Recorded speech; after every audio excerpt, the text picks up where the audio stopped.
Hello students, welcome to my YouTube channel. कैसे हैं आप लोग?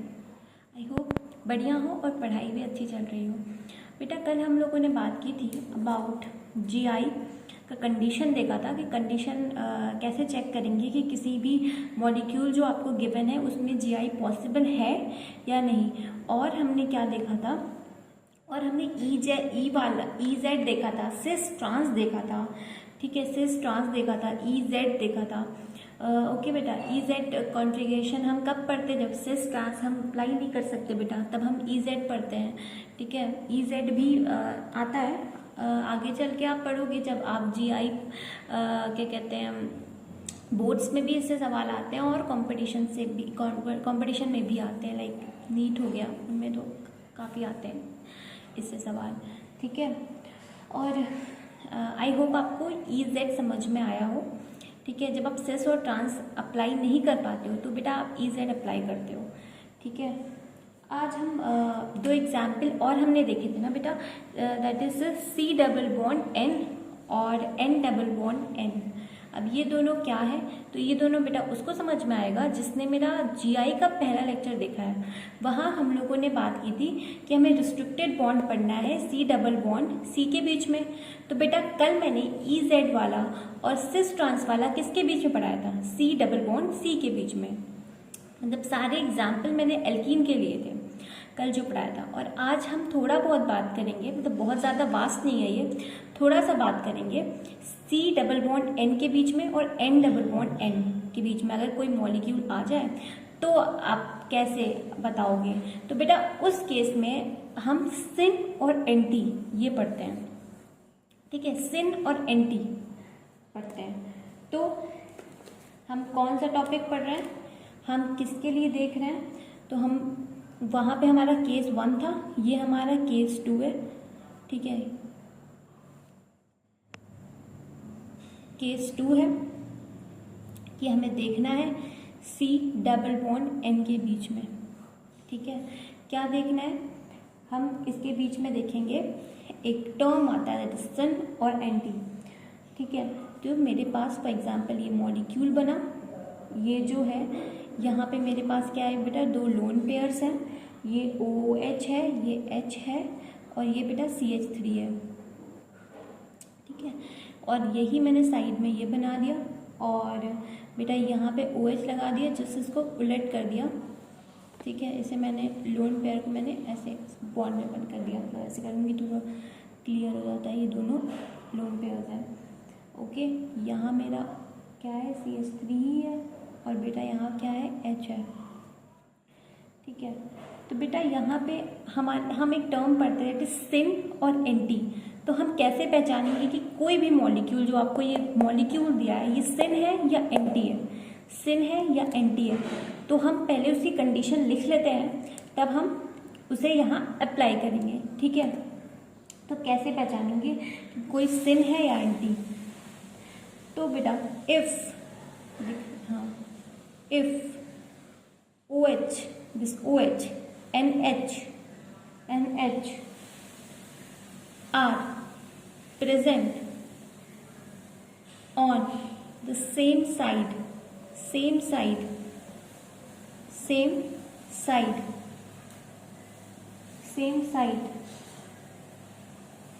तो आप उन्हें क्या बोलोगे? तो आप उन्हें क्या दोगे? सिन, SYN, सिन, ठीक है। दूसरा point, if OH and H are present on opposite side, तो आप इसे क्या कह दोगे बेटा? एंटी। आप इसे क्या कह दोगे? एंटी, ANTY, एंटी, ठीक है। तो बेटा अब यहाँ पे देखते हैं कि ये मेरे पास ये हाइड्रोजन है, यहाँ मेरे पास OH है, और जब मैं इस मॉलिक्यूल को देख रही हूँ तो H और OH सेम साइड पर ही है बेटा, मतलब ये 180 डिग्री पे तो नहीं है, तो ये सेम साइड पे है, इधर साइड में है, इस कार्बन के इधर से जुड़े हैं, इस कार्बन के इधर से जुड़े हैं, तो सेम साइड पे ही प्रेजेंट है। तो क्या बोल दिया? इसको बोल दिया हमने सिन बोल दिया। और बेटा जब आप इस वाले एग्जाम्पल में देख रहे हो तो यहाँ हाइड्रोजन है इस इधर साइड में, यहाँ OH है बेटा इधर साइड में। तो ये H और OH किस एंगल पे है बेटा, तो ये 180 डिग्री पे है, यानी कि ऑपोजिट साइड पे है। तो इसे क्या बोल दोगे आप, एंटी। इसे क्या बोल दोगे आप, एंटी, ANTY, एंटी। ठीक है, और यही तो हम बेटा हम एक और चीज देखते हैं, आप जल्दी से डालो केस 3। ये बहुत नहीं है बट कहीं कहीं आप मतलब बहुत इंपॉर्टेंट नहीं है बेटा, लेकिन कहीं कहीं आप पढ़ोगे तो उसमें उसकी बेसिस पे मैंने बता दिया कि कभी आपने सुन लिया कि सिन क्या होता है, एंटी क्या होता है, तो बेटा ऐसे एग्जाम्पल्स आप ऐसे कर पाओ। ठीक है, C डबल बॉन्ड N पे मैंने एग्जाम्पल करा दिया, ऐसे ही आएगा। ठीक है, अब एक और मैंने बताया था, क्या बताया था, N डबल बॉन्ड N ना, मैंने बताया था हम GI किसमें पढ़ेंगे, C डबल बॉन्ड C, जिसका मैंने कल 2 पढ़ा दिया था, क्या, सिस और एंटी। आप कैसे पहचानोगे, आइडेंटिफाई करोगे कौन एंटी है कौन सिस है, और मैंने EZ पढ़ाया था। अभी मैंने C डबल बॉन्ड N का बता दिया आपको, सिन और एंटी। अब N डबल बॉन्ड N में आप कैसे पहचानोगी कौन सा सिन है कौन सा एंटी है। तो बेटा यहाँ पे हम एक एग्जाम्पल ले लेते हैं, उसके बाद आपको समझ में आ जाएगा। तो फॉर एग्जाम्पल ये मैंने N डबल बॉन्ड N ले लिया, और यहाँ पे मेरे पास क्या है, ये लोन पेयर है, ये CH3 है, ये CH3 है, ये क्या है, लोन पेयर है, और ये जो है ये N डबल बॉन्ड N है, और ये जो है यहाँ पे मेरा लोन पेयर है, और यहाँ पे CH3 है, CH3 है, और लोन पेयर को मैंने क्या कर दिया, सराउंड कर दिया ऐसे करके। ये मैं ताकि आपको क्लियरली दिखे इसलिए कर रही हूँ। ठीक है, तो बेटा यहाँ हम लोन पेयर को टारगेट करते हैं। ठीक है, मतलब if groups if same group are present on one side, तो आप इसे क्या बोल दोगे, इसे बोल दोगे आप सिन। ठीक है, if same group are present on opposite side, तो आप क्या बोल दोगे इसे, एंटी। क्या बोल दोगे आप इसे बेटा, आप इसे बोल दोगे एंटी, आप इसे क्या बोल दोगे, एंटी।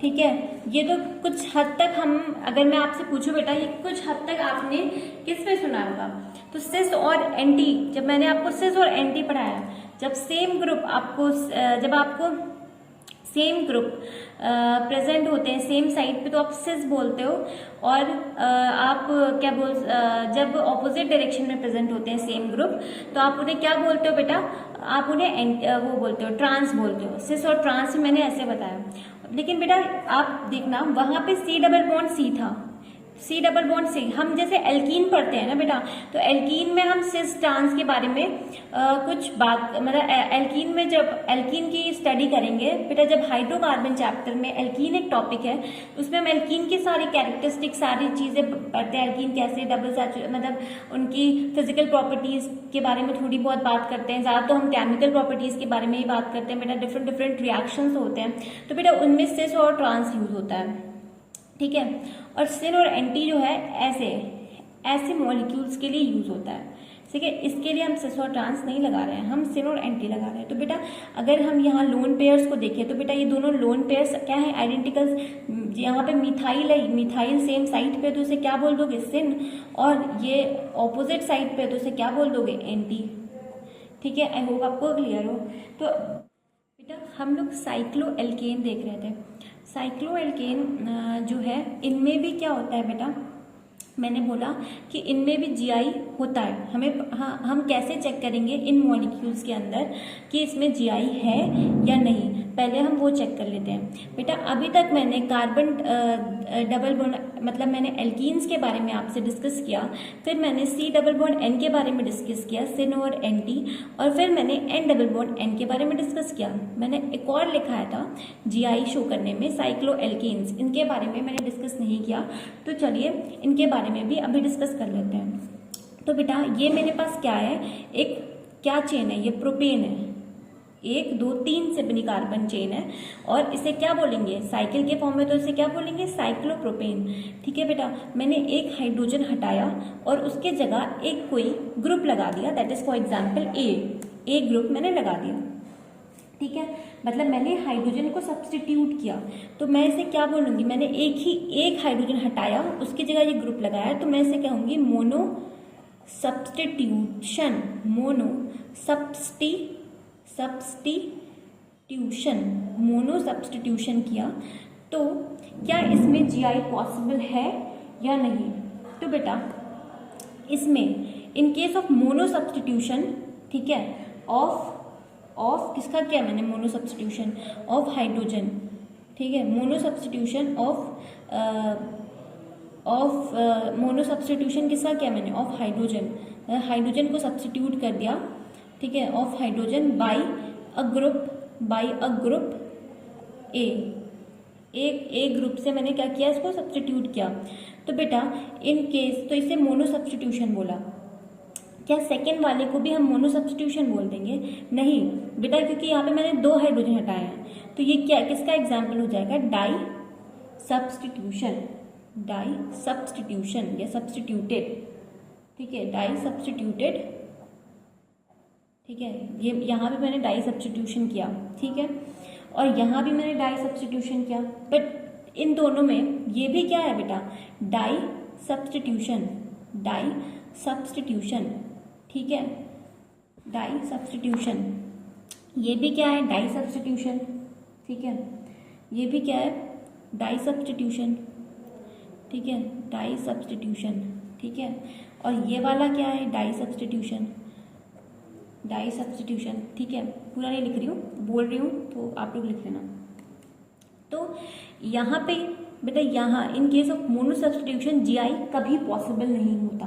ठीक है, तो मैं नोट डाल के लिख देती हूँ, इम्पोर्टेंट नोट है बेटा। ठीक है, इम्पोर्टेंट नोट है, in case of mono substitution, in case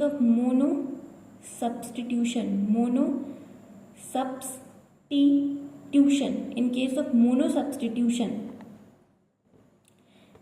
in किस में कर रहे हो, cycloalkane,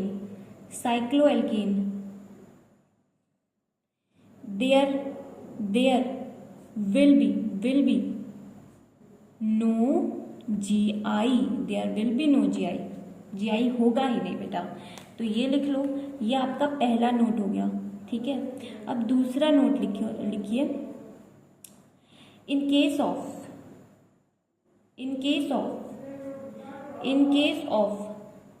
die substitution in cycloalkane, in case of di substitution in cycloalkane, in case of di substitution in cycloalkane at one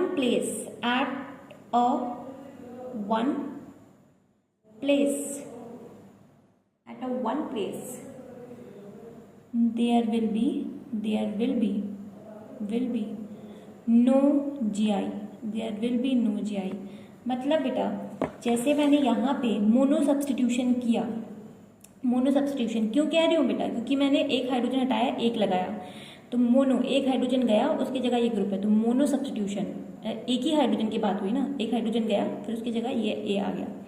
ठीक है, तो यहाँ पे जीआई अगर मैं पूछूं जीआई, तो बेटा यहाँ जीआई पॉसिबल नहीं है।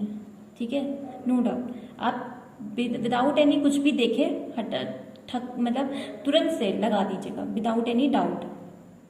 यहाँ पे मोनो सब्स्टिट्यूशन देखिए, जीआई नहीं है। ठीक है, अब डाई सब्स्टिट्यूशन के केस में मैंने कहा यहाँ पे देखो बेटा, यहाँ पे मैंने 2 एट अ वन प्लेस, बेटा इसी कार्बन से जुड़ा है, ये भी ए और ये भी ए, मतलब मैंने 2 हाइड्रोजन हटाया, उस 2 हाइड्रोजन को हटा के मैंने क्या लगाया, ए और ए, मतलब ये ए और ये ए, मतलब मैंने सेम मॉलिक्यूल लगाया। ठीक है, सेम मॉलिक्यूल लगाया, ये भी मेंशन कर देते हैं, इन साइक्लोएल्केन। ठीक है, in case of di substitution with यहाँ पे लिख दो बेटा, with same group, with same, di substitution किसका कर रहे हैं आप, सेम ग्रुप का कर रहे हैं, ठीक है। तो विद द सेम ग्रुप, ठीक है, मैंने ए हटाया, मतलब 2 हाइड्रोजन हटाया, उसकी जगह सेम ग्रुप लगाया, ठीक है, लेकिन 3D में लगाया, क्योंकि बेटा ये आप ऐसा नहीं देख पाओगे ना, इट्स अ 3D मॉलिक्यूल, ठीक है, एक बाहर आएगा एक अंदर जाएगा ऐसा, ठीक है। तो 2 हाइड्रोजन हटा के अगर मैं 2 ग्रुप लगा दूँ, सेम जगह पे लगा दूँ, तो यहाँ GI पॉसिबल नहीं है, अभी मैंने बताया। अब मैंने 2 डिफरेंट ग्रुप लगा दिया, ठीक है, 2 डिफरेंट ग्रुप लगा दिया विद द सेम ग्रुप, यहाँ पे लिखो और डिफरेंट ग्रुप, ठीक है। ये बेटा इसके बाद ऐसे करके मैंने लिख दिया है, ठीक है, क्लियर हो आपको, ठीक है। तो यहाँ GI पॉसिबल नहीं है बेटा, यहाँ भी GI पॉसिबल नहीं है। अब GI पॉसिबल किसके केस में है, अब in case of di substitution, in case of di substitution with same group और डिफरेंट ग्रुप, ठीक है, डाई सब्स्टिट्यूट एट 2 या फिर 2 डिफरेंट या फिर एट 2 नहीं लिखो बेटा, at different locations in cycloalkane there will be GI। मतलब इसमें क्या होगा बेटा, यहाँ पे मैंने ये प्लेस अगर आप 1 दे दो, ये प्लेस आप 2 दे दो, तो यहाँ मैंने 2 प्लेस का इस्तेमाल किया है, जो सेम ग्रुप ही लिया मैंने, 2 हाइड्रोजन यहाँ, 1 हाइड्रोजन यहाँ से हटाया, 1 हाइड्रोजन यहाँ से हटाया, उसकी जगह मैंने क्या किया बेटा, उसकी जगह मैंने A लगाया, A मतलब सेम ग्रुप लगाया बट डिफरेंट लोकेशन। तो यहाँ पे बेटा GI, अगर मैं पूछूँ GI है, तो अभी मैंने कहा हाँ है, यहाँ GI पॉसिबल है। फिर यहाँ आए तो यहाँ पे मैंने बात की कि यहाँ पे बेटा क्या था, यहाँ पे क्या था बेटा, जैसे यहाँ पे हम आए तो हमने क्या देखा यहाँ पे, हाँ यहाँ पे बेटा A और B 2 डिफरेंट ग्रुप मैंने हटा दिए, ठीक है बेटा। यहाँ पे मैंने हाइड्रोजन हटाया और 2 डिफरेंट ग्रुप लगा दिया, कहाँ पे, ये 1 और 2 बेटा, 2 डिफरेंट पोजीशन पे मैंने 2 डिफरेंट ग्रुप लगा के देखा, तो यहाँ भी पता चला कि GI क्या है, पॉसिबल है। तो आई होप बेटा आज का लेक्चर आपको क्लियर हो, और मैंने साइक्लोएल्केन के बारे में भी बात कर ली, और मैंने C डबल बॉन्ड N के बारे में बात की है, और N डबल बॉन्ड N के बारे में बात की है, सिन और एंटी के बेसिस पे आपको समझाया है। आई होप आपको आज का लेक्चर क्लियर हो, और आई होप वीडियो भी क्लियर हो, क्योंकि मेरी नज़र में तो क्लियर ही आ रहा है, ठीक है। और आप ऐसे ही पढ़ते रहिए बेटा, और खूब सारा लाइक कीजिए, सब्सक्राइब कीजिए बेटा, ठीक है। और मैं ऐसे ही वीडियोस डालती रहूँगी और आपके साथ जुड़ती रहूँगी, आपको छोटी छोटी बातें बताती रहूँगी। ओके, तब तक के लिए पढ़ते रहिए, चलिए बाय बाय।